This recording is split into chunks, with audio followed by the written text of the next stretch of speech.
very poorly produced. Take me to your leader.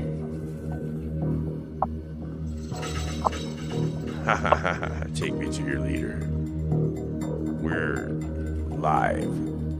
Monster Castle Interactive Radio on Spreaker right now. Unexpected call from a friend of mine from out west, and we've got Derrik Skycloud with us right now. Yeah.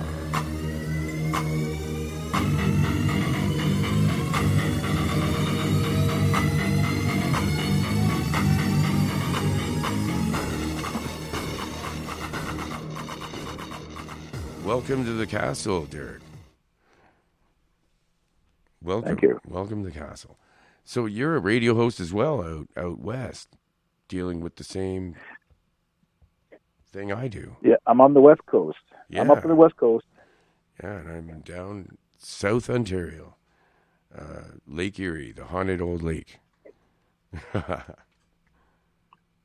So on the phone when we were talking, a friend of mine, Chris Garcia, got us in touch, folks, and I was calling to help somebody else, and then we were talking about Bigfoots around Ontario here, and I didn't know they were here.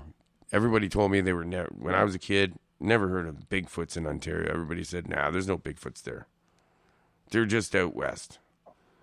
But you're telling me different, and now we've got sightings. Oh no, they're out there. We got Bigfoot even in Alberta. My brother-in-law actually had a confrontation with a Bigfoot, stole a sandwich. Oh my God! my brother-in-law was actually out in the field, in the oil field, and actually was on a coffee break, and he pulled out his little lunchbox, sitting in his truck, had the window rolled down in the summertime, it was hot, and so he was sitting there and he was taking his coffee and pouring into his cup, and takes out his sandwich, and he's about to eat it, and all of a sudden he could smell an old skunk smell, like really worse than a skunk, just stunk really bad. And he looked in his rearview mirror on the driver's side, and he couldn't see nothing, like it was absolutely black. And then he's like, you got to think now, your sandwich is in your hand, and he could smell it and go, oh my God. Next thing you know, his big hand grabbed through the window, took a sandwich right out of his hand, and then disappeared.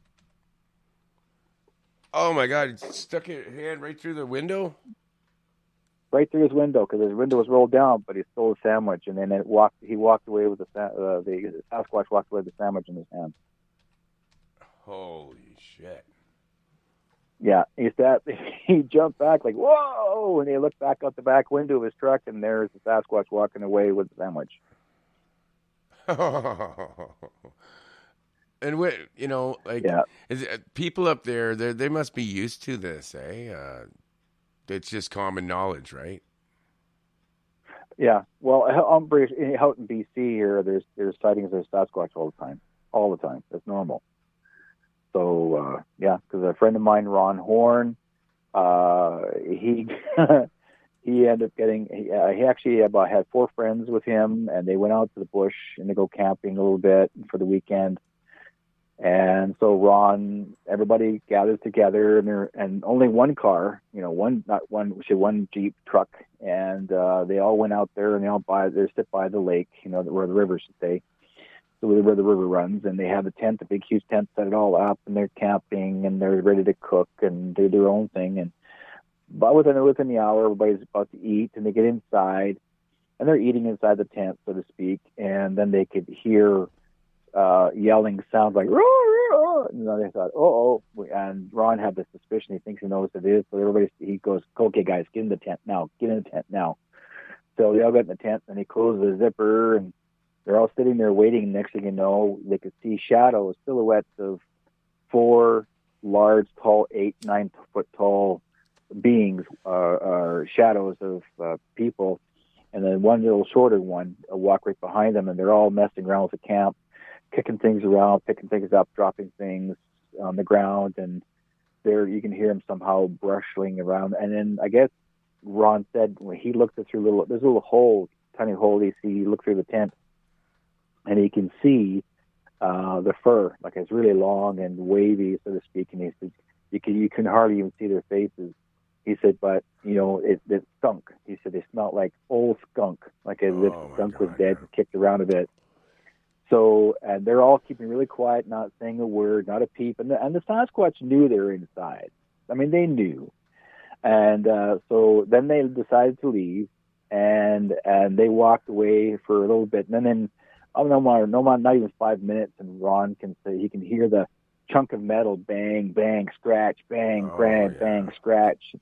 And then Ron's going like, what the hell? No. And everybody goes, okay, we're going to get out of here. So they waited for a while. It was quiet for about a half an hour. They all got out of the tent. They rushed towards the truck. They couldn't find it. And 50 feet further away, Ron looks up and he goes, no. And they high-centered his truck on top of a boulder. And there's no way they can get it down. So it actually was high-centered on top of a boulder. They had to call for a train to get the truck down. Oh, wow. I just heard a train. I think I just heard a train. Yeah. Yeah. I got a couple of noises that are pretty funny for train noises. Here's a good one I used to use when somebody loses their train of thought.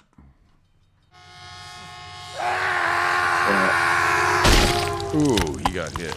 Oh, damn. Yeah. No caboose.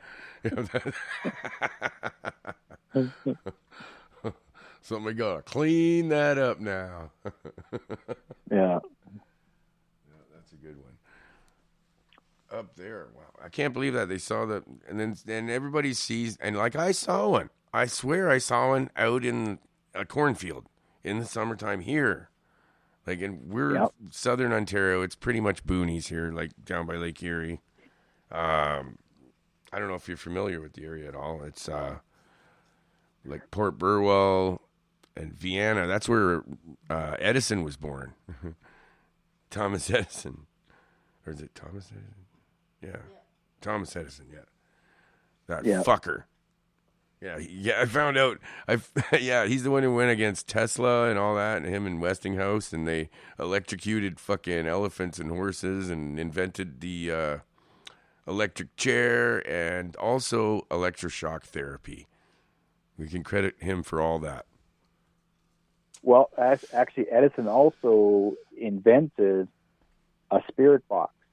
His mom and dad were both interested in talking to the dead, those who passed away, and so he invented a spirit box. And then later on, through the years after Edison passed away, a fellow by the name of a fellow that I know who later on through the years took his diagrams and rebuilt it. And now the box is called Frank Supton is the guy that recreated that box. And Frank's now passed away, but he recreated it, reinvented it. And then a friend of mine who actually has one of the original boxes, we call it Telephone to the Dead. So you can actually talk to the dead. And I was very fortunate to have met the guys where I was able to talk to my parents that passed away. And you can hear them talking like a regular conversation on telephone. So it can be done. So when did he invent that? Was he in the States when he invented that, or is he still here? Because this town, I live in the town where he was born. I investigated the Edison family cemetery a couple times now, and I'm getting weird results there. I've got. Well, you can go online. orbs. You can go online. You can see some of the diagrams that they do share. And there's one of the like I said, Frank Supton actually bought the copy of the spirit box that he called it, and then he took that box and basically did some jiggling around to have it working. And then Christopher Moon, who actually has one of the first original boxes that was made by Frank Supton. Chris Moon, you can actually, if you go online, you can type in Christopher Moon.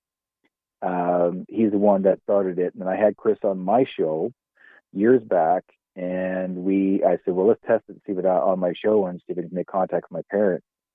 And so he actually has, how that works is that what Chris will do, there's someone in the spirit world that works with Chris. And so they're more like the door monitor, so to speak. So they'll call the person forward if they want to make contact with that loved one that's still living.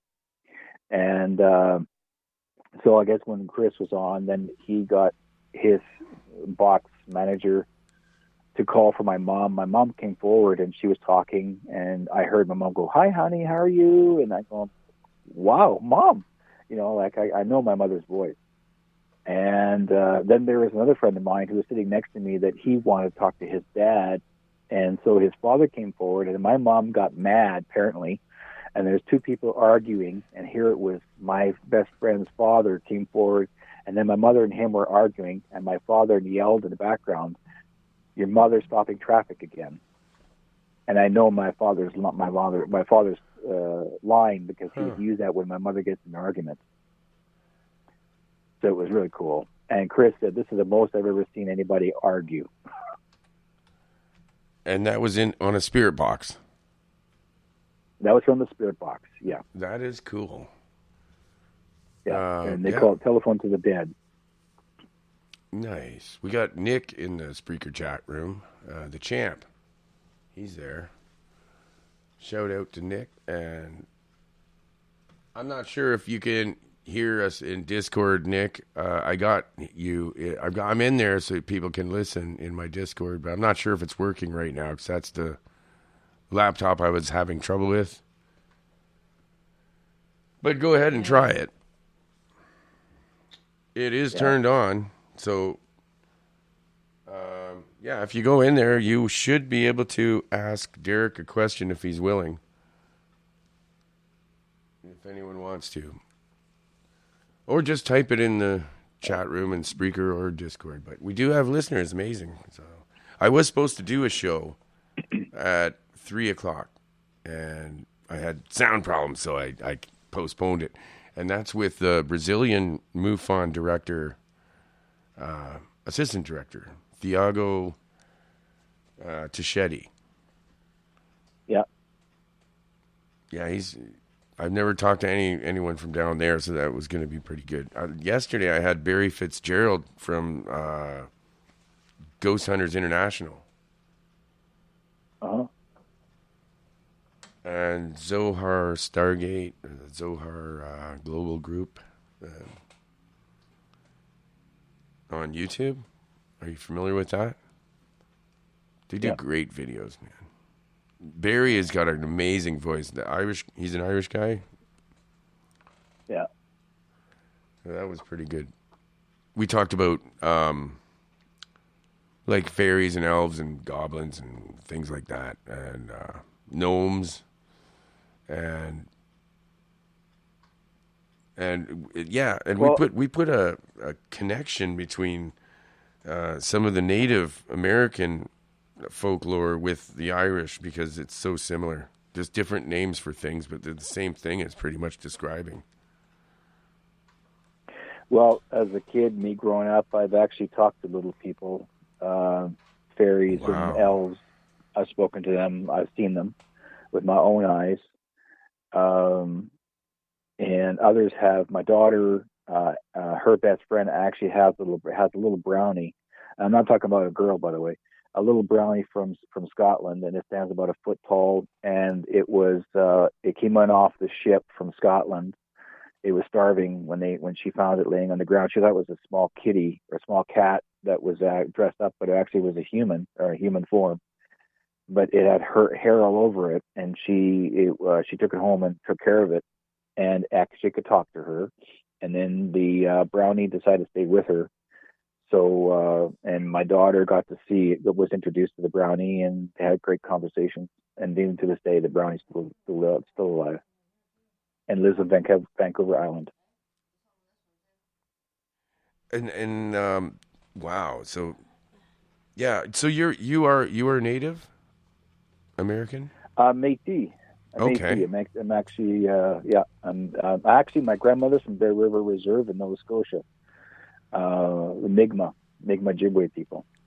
Oh wow, that's cool. I've never met anyone with that background. It's supposed to be actually ancient Chinese.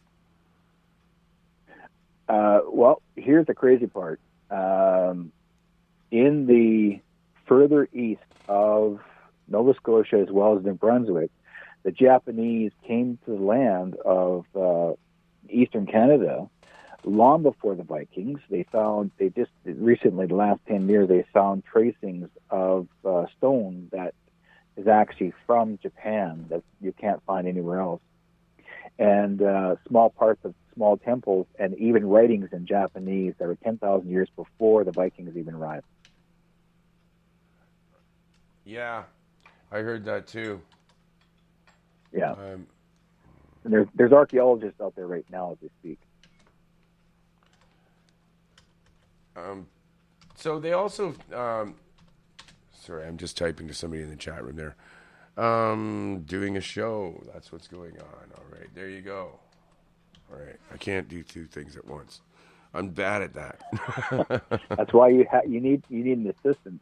Oh yeah, you can't. Well, I don't. So I don't have one really. Well, I do sometimes, but they don't know how to do all the stuff I do. But they love to know. Huh. Eventually it'll happen. Yeah. But right now, I gotta plug away. So, yeah, what was I talking about now? Yeah, it was in the DNA. They've also found a connection with Micmac, and I think it's Chinese. Yes. Most people don't realize, if you notice, a lot of Indigenous people from all over Canada have an Asian features. It's because the Asians came to shore. When they came into the eastern part of Canada, they traveled across the Canadian provinces, and they mixed with a lot of the First Nations people. Yeah. And they also taught them some of their knowledge. So, I'm not talking about chopsticks. I'm talking about other knowledge, and even how to grow certain things that most people can't find. Why do you think a lot of First Nations people are really interested in rice? But rice was never grown here. Yeah, that's interesting. Yeah, and not only the DNA, but also the I think the flag. There's a flag or some sort of emblem that's and some of the symbols and are actually. I don't know if are of Asian influence. Yes, yeah, you can tell. Are of Asian influence. Yeah, yeah. Don't the Micmacs have a written language? Do the Micmacs have a written language? I think they do. Well, if you look at the hieroglyphics, compare them to Japanese. There's a couple of letters. They're the insignia, like how the phonetic words are moved or how they are translated. It's so similar. Yes, and also the Bigfoots. I was told that they actually speak an ancient form of Japanese. It's possible, but you remember now too, people say dragons are the same similar way. How come there's different kinds of dragons from all over the world? Because that's how each individual, other tribes, identity of people, like for example, Irish, Scottish, Japanese, Chinese, the Europeans of sorts, right down to the UK, right down to not Canada really at the time, because we're the youngest country in the world. But United States, everyone's had a certain type of design of a dragon. Now, what most people don't know, that dragons did communicate, and they did exist during the dragons did exist during the same time as the dinosaur. But humankind also existed at the same time as the dinosaur, as well as the dragon. So anytime you ever see a movie that dragons talk, that's exactly what they used to do. They could communicate. Do you think they communicated telepathically? They think it was a fantasy. Do you think they talked like that, or it was just telepathically, I think? Telepathically. Yes. Humankind can, some people actually had the ability to communicate with dragons. Yes. If you're a telepath, you can communicate with each other as well. There's a lot of us that are waking up to this. I think that's what the awakening is all about. Yeah. And the thing is that humankind did not come from just the monkey, so to speak. They came as who they are. And that goes further back, and that comes from the Anunnaki. The Anunnaki were the first people that came onto this earth. They're the ones that helped create us. We are the half-breeds. Yeah. We are what they were. I believe that you're correct on that. I think that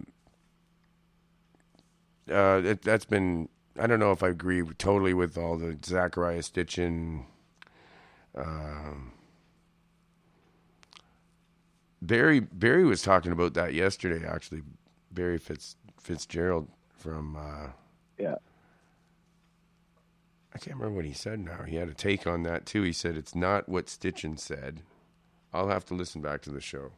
I can't quite remember now. You see, I just got back from Nevada. I was up in Las Vegas. We had a UFO summit back in February, and I was there. I was actually one of the presenters there.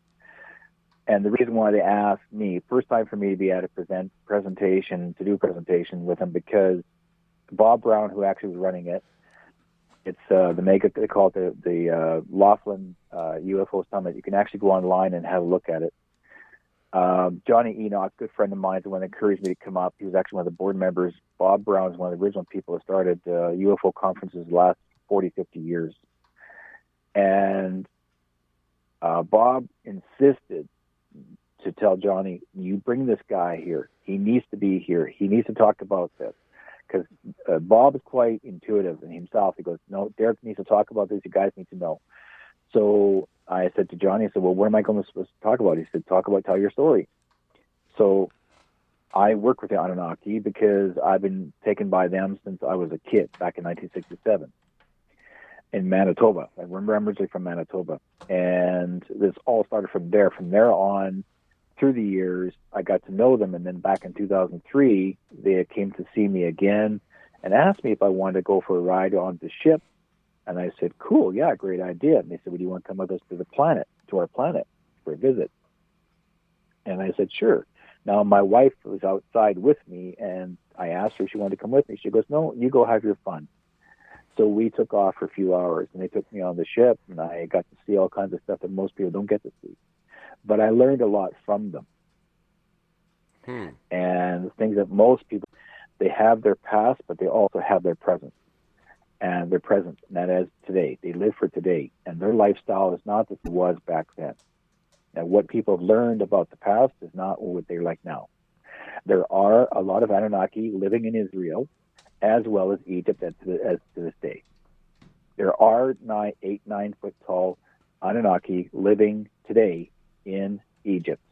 And no one's paying attention to them. They know they're there. They just say they're just people. Yeah, I've seen photographs of people in Peru as well that are definitely not human. They have the conical skulls, and they're just way taller than a human, and they just don't look human. Yeah. So I believe that. A friend of mine was in Egypt. And he's seen six-fingered man. He's there. He's 9 foot tall, 9.5 feet tall, 6 fingers. So they're part of the Anunnaki. He knows he's Anunnaki. They live on our planet. They live on our Earth. But the thing is that the government is not looking at them or talking to them because they don't want to mess with them. Because they were warned by Eisenhower, who was the president of the United States. Eisenhower signed the bill. You do not interfere with the Anunnaki. You let them be. Do not try to think you're going to be powering over them, because you can't. They will take you down. And so the contract was the Anunnaki, and they're the ones that advised Eisenhower not to sign with the Greys. And he didn't listen, and he went, and the Greys said, here, we'll teach you the technology, all of the technology for the future. So everything that you're using right now, cell phones, iPads, anything to do with televisions, flat screens, all that, all of those tiny technology, that was given to you from the Greys. And the Anunnaki warned you, because in return, the deal is the Eisenhower signed was 1 million people that the Greys can take and examine, as well as animals. They can actually they can take them and do what they will. But in return, they're getting free technology. Yeah, they're getting free. Free technology. So, So are you willing to give up all your citizens on this earth because you want to get free technology? I guess so. That's what they do, right? They don't really care, do they? So I wouldn't. I would rather not give up, people. Yeah, but but apparently, I think they don't really think they care about us. No, see, they looked at Eisenhower like a king, so they thought Eisenhower was a king of the United States. So that he had the power. You see, that's because you got to remember now, they're treating these guys, whoever it is, because they're asking, who is your leader? Eisenhower. Okay, then we're the ones that he's the man we need to talk to. That's why Eisenhower took great burdens on his shoulders. He was afraid. He knew he can't tangle with them because they said to him, you can do whatever you want, but humankind did not have the firepower to defend themselves against the Greys. So they had to abide by some means. Now, mind you, the Anunnaki said, we could have helped you, but the deal was they went the opposite direction. So it's actually true, the story or the whole thing about take me to your leader.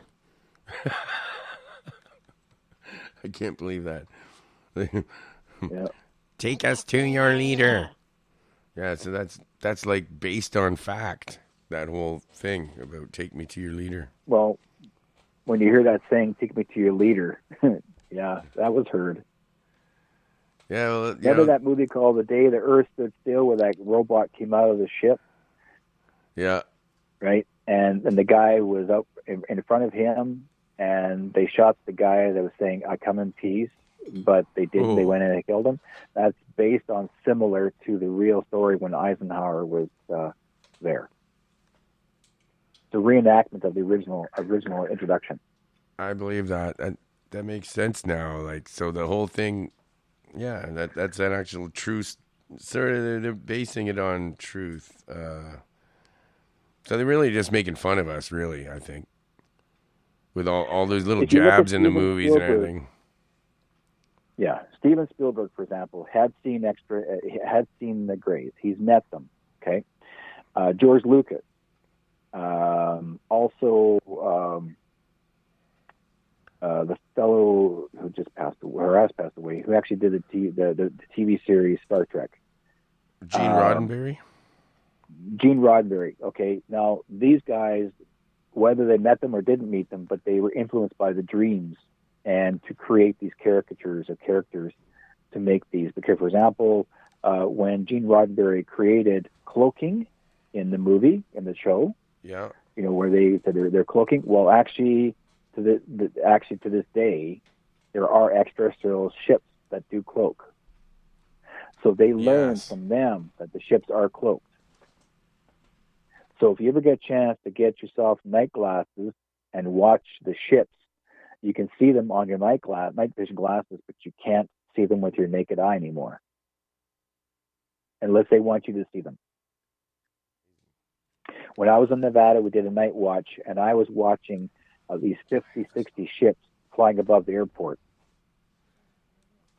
And yet, in the night sky with my regular eyes, I couldn't hardly see a thing. Oh, Marijuana Mama's here. This is my... Pardon me, hon? Oh, okay. I thought she was going to join us. Sorry. She goes, oh, it's all right, never mind. Yeah, I don't know. She was having a nap. We were up late with sound problems and all kinds of stuff, so I don't blame her, actually. Yeah. She has to listen to me grumble while I fix the sound and audio problem. Here we go. We're at the top of the hour, man. Let's go get a drink or something. We'll be right back in 5 minutes.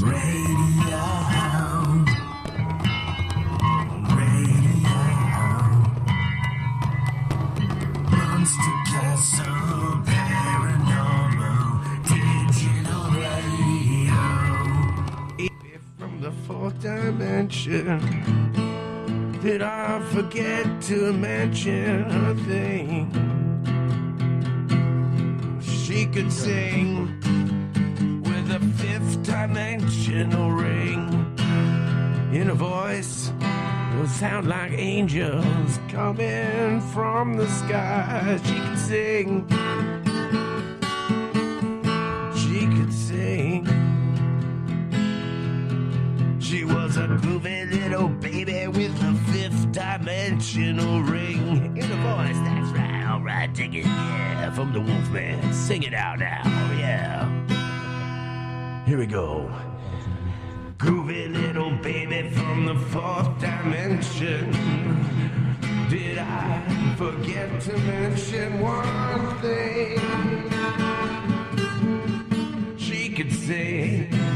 Oh, she could sing. Groovy little baby with a fifth dimensional ring in a voice that is. She could sing like an angel, like an angel. Coming from the sky, she could sing. That was me. Wow. Cool. Are you still there, Derrik? Oh, yeah. Cool, man. Thanks for hanging out. I really appreciate this. I want to touch on that story. It just popped in my head where you said you saw a Bigfoot tear a deer in half. Yeah. I mean, it wasn't just me. A lot of people did. My God. Yeah, it was actually about 200-300 feet away from us, and from a distance, going down the hill coming out of the bushes, and it caught a deer like on the run on the stride, and just grabbed the deer, and then it was struggling in the way, and then he just ripped it right in half with both his arms, like one like this, ripped it, and then walked. Was eating it raw. Wow, man, that is just something. They eat it And we're all raw. going They like- do. So Barry Webster from the Res Squatching team, they're native researchers, Bigfoot researchers from Nebraska.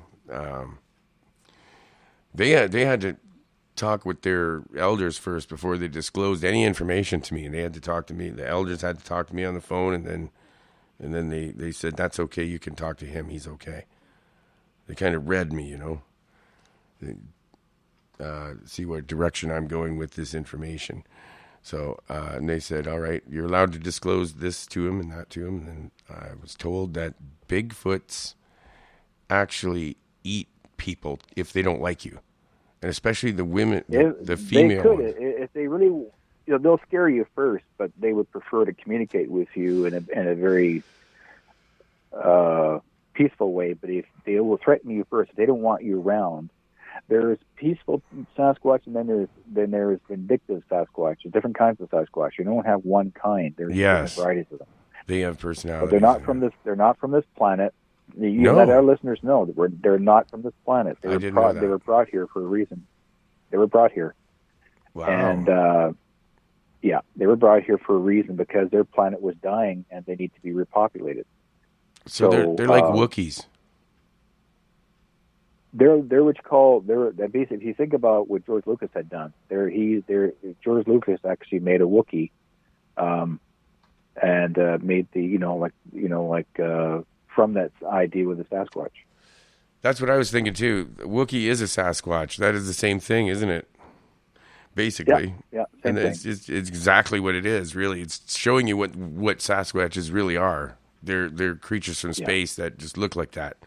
And they're intelligent, and I don't know. They seem to speak telepathically too, even in Star Wars, because he just says, he makes that noise, and everybody seems to just understand what he says. Well, they have different motions of, if they're pissed off, they will holler, yell, and they'll take this large tree and they'll bang the crap out of the tree to warn you, don't come near it. Well, that's if you're not Don't come near it. telepathic. If you're not awakened yet with your telepathic abilities, They're very telepathic. they'll definitely. And they know you're around. Oh yeah. They know you're around. They know your thoughts. They're not dumb. There are people that have the ability to communicate with them. There's a lady that I know of. She actually has a lot of Sasquatch in her area, and she actually leaves food for them. Yes. She goes out in the bush and leaves food for them and leaves it there for them, and she gets to communicate with them that way. It's almost like talking to a silverback gorilla. That's how she can communicate with them. Very similar that way. She's what you call the Jane, whatever her name is, of the silverback. So basically, but this girl here now, she communicates with the Sasquatch, but in a way, she doesn't have to do any gesture. She just listens. Yeah, I heard about this lady, and there's a family that's in BC that puts food out for them, and yeah, and they arrange stones into glyphs, and the glyphs actually are reminiscent of Japanese writing. Yeah, and she'll leave apples and sweet things. And the interesting part is the adult Sasquatch. She says that the adult Sasquatch won't eat the sweet stuff, but the children, the Sasquatch children, they give them the candy. So they just know the difference. Did you hear about hang on a second. I've got to take care of something.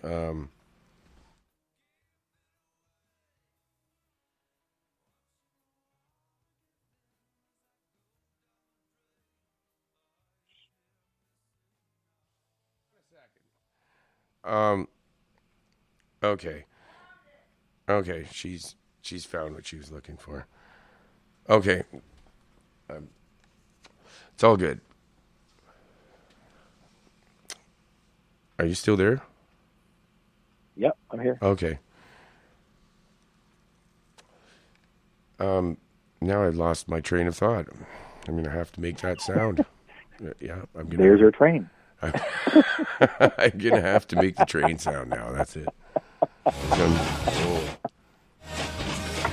Oh, that's not it. That's definitely not a train sound. That was a crash.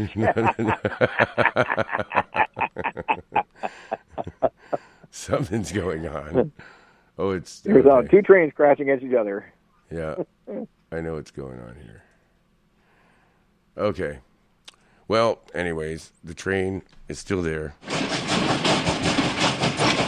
There we go. Okay. I'm trying to get my train. Lost my train. Found my train back. All right. We were talking about Sasquatches eating people. So I heard that the female Sasquatches are actually jealous of human females as well, and they don't like children as a result of that. They don't like human children very much, and they like to eat human children. Well, I'm not too sure about that. I never heard the idea of them wanting to eat human children. I've seen where I've heard stories where a child was lost in the bush, and the Sasquatch found the child asleep and brought the child to in a certain area where there was vehicles parked, and he brought the child there and left the child there and walked away. Wow. Yeah. See, I think it's a personality thing, because I've also heard stories about befriending them, like kids befriending adolescent Bigfoots, and they become friends. Yeah.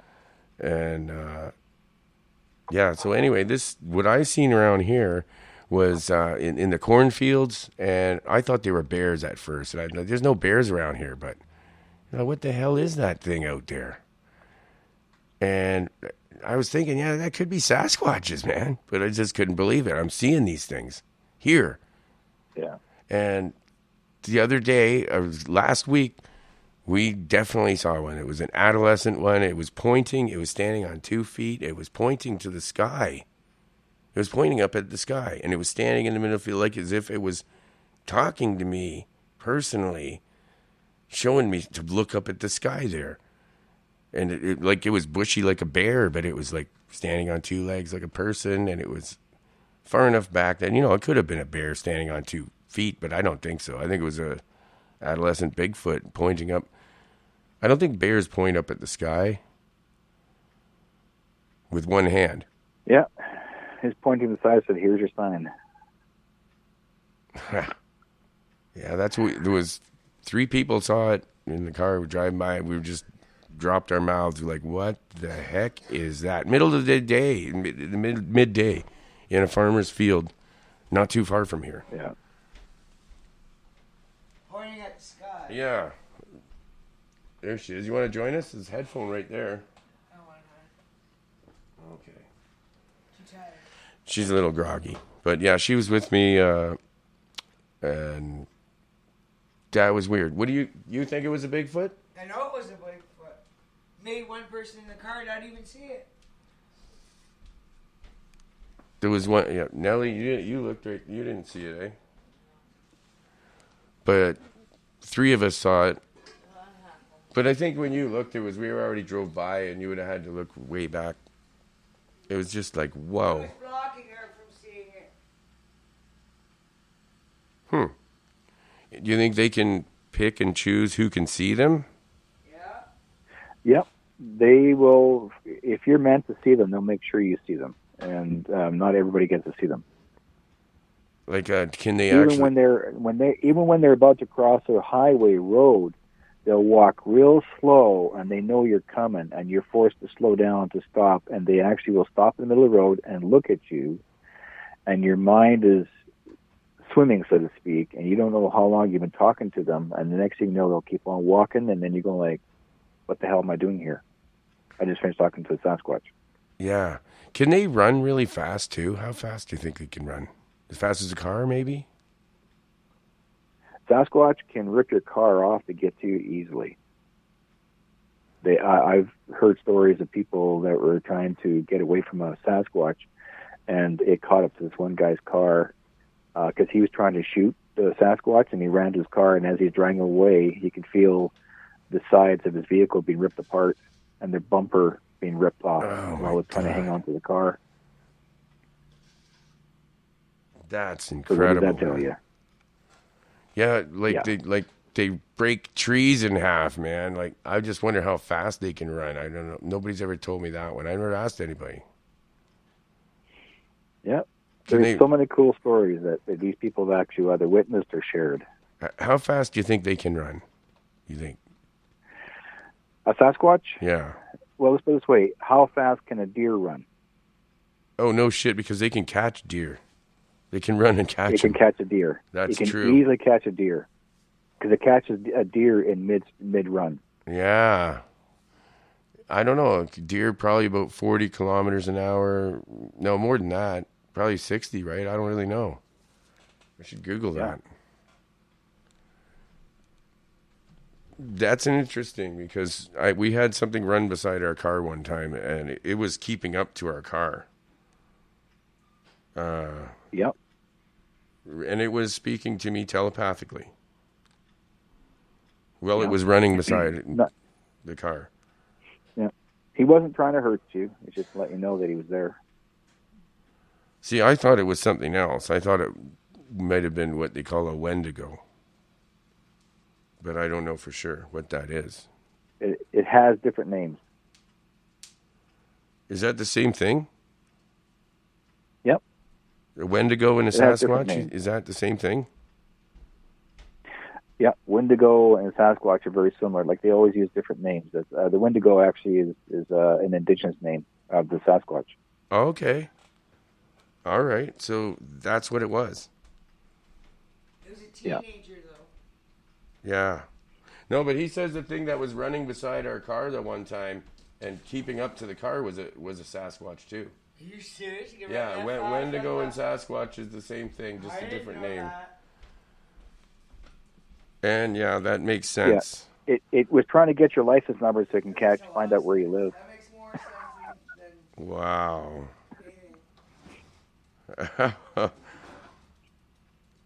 anything. I'm looking up how fast can a cheetah can run 93 kilometers an hour. We were only doing 80. How fast can let's say a bear? Let's say a bear. They're pretty fast too. 40 kilometers an hour.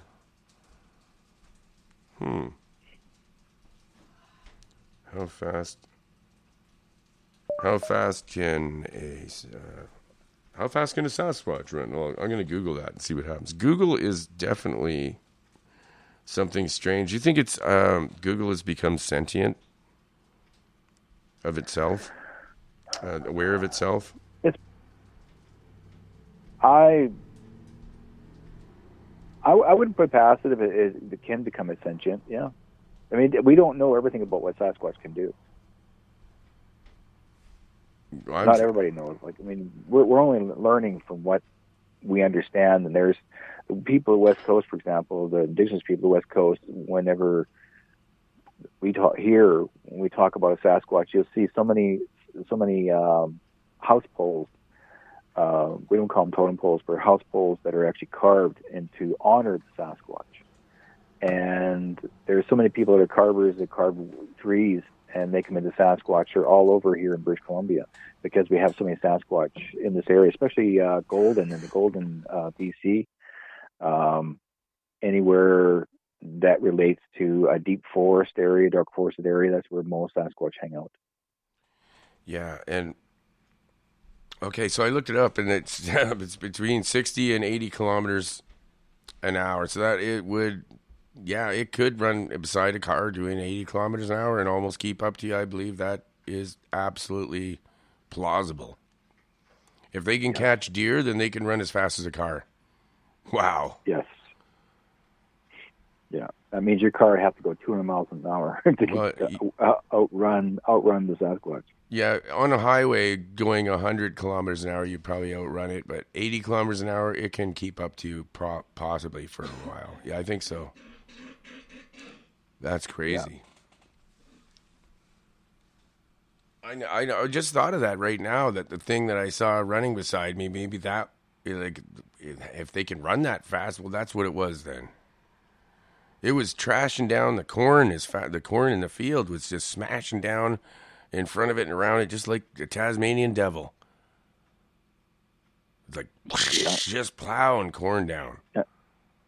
And the Tasmanian devil is another story. Remember the guy that was supposed to come on our show about that, and he ended up in a car accident the night of the show? Yeah. He wanted to talk about that. Oh, yeah. And he ended up getting in a car accident, a real bad car accident instead. Yeah, the guy was supposed to talk to me about that. He had a similar thing happen to him, something running up beside his car like that, and it through a cornfield, the same thing. And he was going to talk to me about it, and he got in a car accident that night that he was supposed to do the interview. So that's strange, too. And I was told, too, that not to say that word, with that Wendigo, or they come after you as soon as you say that. Yeah, certain words. Because the government's covering them all up.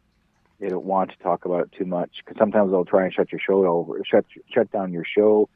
They'll either try to knock out the server, or if I'm talking to you on Skype, for example, one of the internet shows or an internet phone line, they'll knock out Skype to make sure they don't talk about whatever they don't want you to speak. Yeah, I've had that happen to me. I think it was happening today when I had the MUFON guy on. His Skype was all scrambled.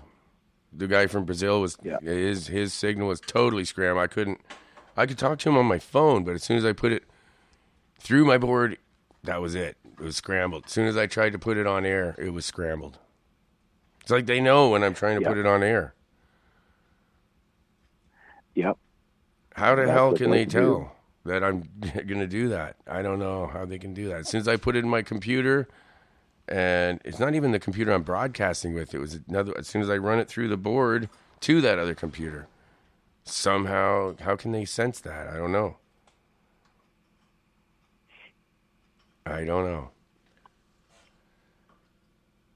They must have known before that. It must be keywords. They must know that you're good just by keywords that you're saying. Like you said, you say certain words, and that's got to be it. The trigger. Yeah, there are some triggers out there. They like to trigger things. Just think of Roy Rogers. Yeah, they're a bunch of trigger happy, freaking. I call them the women in pink because I don't want to say the other thing. Men in black. Apparently, that's another key trigger word. Is just saying Men in Black actually gets their attention. And then you're on the list. So Yeah. you've had all like kinds. I always tell people, here's your sign. Yep. Here's your sign. Yeah, man. Well, this has been awesome. I don't want to go much longer, though. I wasn't expecting to do a show right now. We can do another 10 minutes, I think, and that's an hour. Is that cool? Yeah, it's up to you. We're good. And if anybody wants to know who I am, what I'm all about, I can tell you too. Let everybody, because I just getting to know you too. So why don't you tell everybody like about your what you do and your station and how come I know so much? Yeah, exactly. And how come you know so much? Because I live here in BC. I'm originally from Manitoba, Turtle Island Territory. I'm originally Métis. My name is Derrik Skycloud. They call me Wisisquin. Means one who sees the other side, or the bear sky. I've been raised by ghosts in my home. When I lived in Manitoba, it's one of the most haunted provinces in Canada. Being in Manitoba, because the settlements were back in the 1600s. And one of the coolest things when I was a kid growing up, my mom and dad, whenever they're at work and if the babysitter's not there on time, my babysitters were ghosts. They're the ones that took care of me. They're the ones that kept me disciplined. I never was scared of ghosts. I've learned to see them as transparent people, but to me, they looked real, human. Some kids thought I was crazy because I could see them. But growing up, I learned to keep things to myself until others began to learn to agree that I can see things or see spirits. My mom knew that I could because she could when she was a little girl, and my grandmother as well. But my mom always said to me, just keep it to yourself, but, just don't forget about what you've learned. And I carried on. I've been working as a psychic medium, paranormal investigator, UFO researcher, not specifically in UFOs all the time. I've got I've been been a contactee with extraterrestrials since I was 8. Same time as well I'm doing with paranormal. I grew up with everything here is natural. That's everything a lot. Natural very similar to my life. Same thing. My mother told me, don't tell everyone about what you do. They'll think you're crazy and stuff like that. Yeah. She had the same abilities. She had UFOs, dreams of a UFO landing in the backyard, and then the aliens come through the wall, and little green men or gray men or whatever, standing at the foot of her bed and staring at her while she's sleeping, and she was pregnant for me. And then I've seen UFOs all my life. To the point now where I know when even when I was a kid, I could predict when they're going to show up, and I'd say, look right up there right now, and everybody would see it. Yeah. So you become more sensitive than most average kids because you're around them all the time, and they raise your energy vibration higher than most average people, even as a psychic. I call myself psychic medium because I'm able to read the future, but also see people that are passed away. So then I, would mention to others and say, well, so-and-so's father, sister, brother, who's actually here. And there's times I'll give them their names of who they are that's in the room. Do you want to talk to him right now? Not on the air? No, I'd rather not talk. Okay. Yeah, Chris, my wife here, she wants to talk to you off the air if that's possible about something. Well, So, first mention to him about. Yeah, I won't be able to do this after the show because I got to spend some time with my wife. That's fine. Yeah, it's not like an emergency. She's looking for an answer for something that's really bothering her. Okay, that can be done. We can do that. Okay, thank you. That's awesome, man. Yeah, and she's been on the show many times. Marijuana Mama is a big activist against like human trafficking and the mentally ill, the way they get mistreated and abused in our society. Well, again, that's the people of, a lot of people that when they say they can see spirits or they can see Jesus, or they can see all the, like certain things that most people don't understand. Around 60% of those people are not crazy. Those are actually people that actually can see. And then what the doctors are doing back in those years, they either do a lobotomy or they'll give you freely full of drugs and call you crazy. Yeah. And they can't do that anymore. They're still trying to. They still try to keep feeding people antidepressants to keep them not let their brains think. And I had one doctor I had one time, when she asked me what my occupation was, and I told her I'm a psychic medium, and automatically she wanted to put me on amitriptyline, which actually is a drug that actually knocks out the brain. You can't think for yourself. Oh, is that the same as like amitriptyline? Isn't that like like methamphetamine is the same thing? Yeah, anything that relates to a manic antidepressant, they want to shut you off. So basically, amitriptyline. I heard it's almost just like crystal meth. Amitriptyline actually is, it's probably like a crystal meth. But what it is, you take this small little tiny little white tablet. I had a hard time getting out of bed, and then I had a hard time going to sleep. And yet I don't remember people talking to me. And then I realized after, why am I taking these? Because Spirit came to me and said, you can't get rid of us. You must throw them away.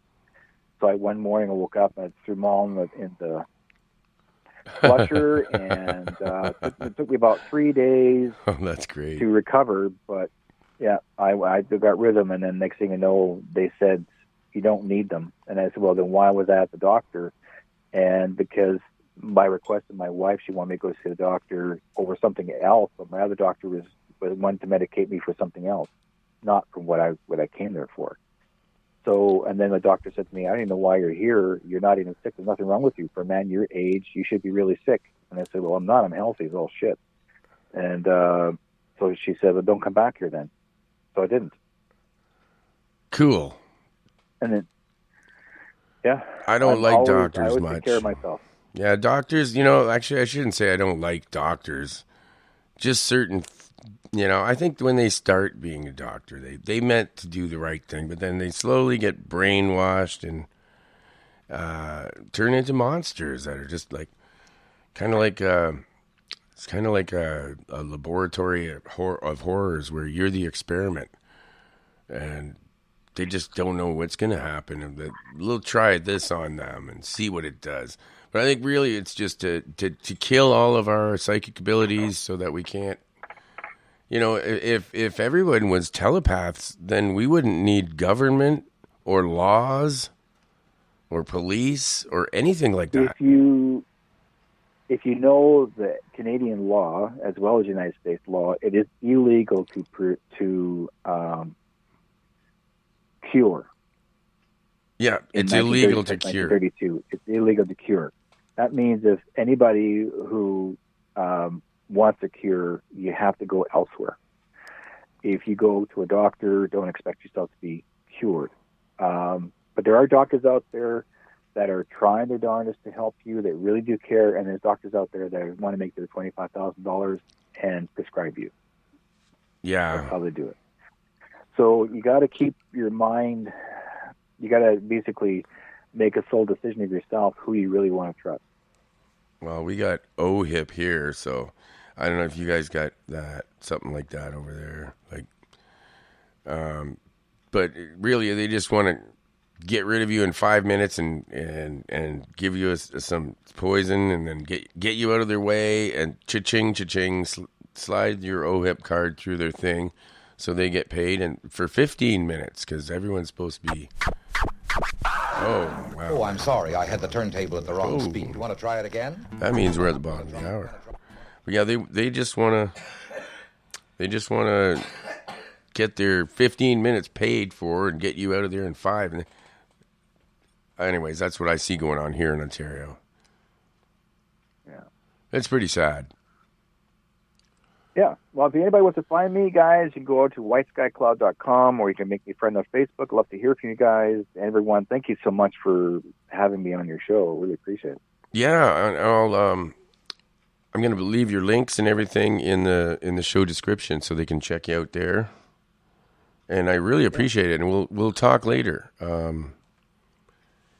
What an amazing surprise and delightful conversation I've had with Derrik here. And we're going to be back tomorrow with the MUFON director of Brazil. He's the assistant director, actually, of Brazil. And that will be at 1 p.m. That's Thiago Tichetti. And that is at 1 p.m. Eastern Standard Time. In Brasilia time, it would be 2 p.m. Your time, I don't know. What's that over there? 3 hours earlier. So that's 10 o'clock. And I think Derrik, you're out of here, aren't you? Me, it's 2:30 here in the West Coast. All right. Yeah, 2:30 there. We got 5:30 here. And we are out of here, folks. Monster Castle, Paranormal signing off. This is a monster song to lead you out. And we'll see you tomorrow, everybody. All right. Have a great afternoon. Don't get too wasted tonight. You'll miss my show tomorrow.